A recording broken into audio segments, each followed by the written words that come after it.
300,000 yan. Para sa'yo lahat yan. Para sa ikibubuti ng buhay mo at ng mga anak mo. Tulungan mo lang kami. Baka pwedeng kausapin mo lang si Timo. Sabihin mo na bawiin yung statement niya laban kay Colleen.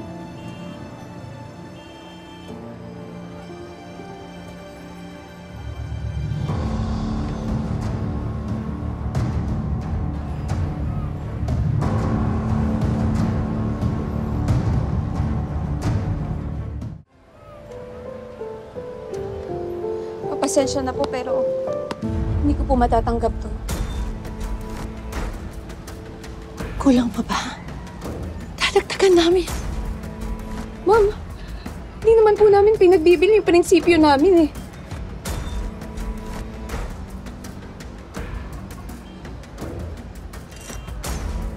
I'm sorry.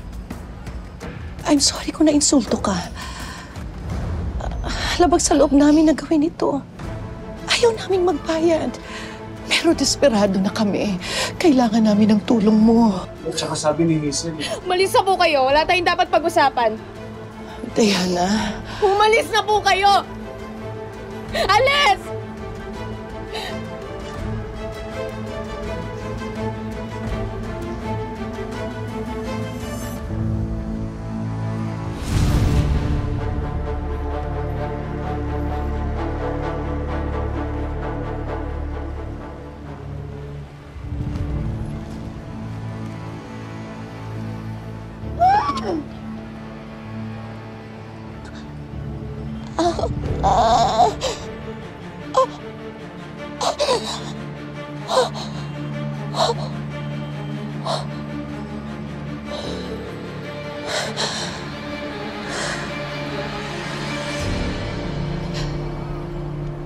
Ano pang hawak ng Hazel na yun sa babaeng yun?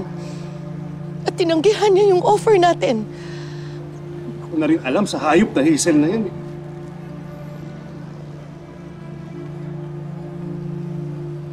Salamat.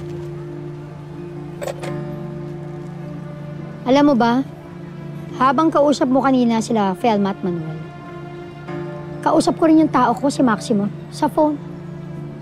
Nakaabang na siya. Nakaabang na rin yung mga preso na gawing impyerno ang buhay ni Timo sa loob. Buti na lang, hindi ka bumigay sa offer mo. Pero, malaki-laki rin yung pera na nawala sa'yo. Kaya lang isipin mo na lang.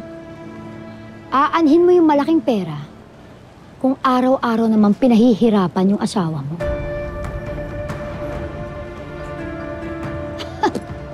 Oh, please. Pwede ba? Tigilan mo yung drama mo.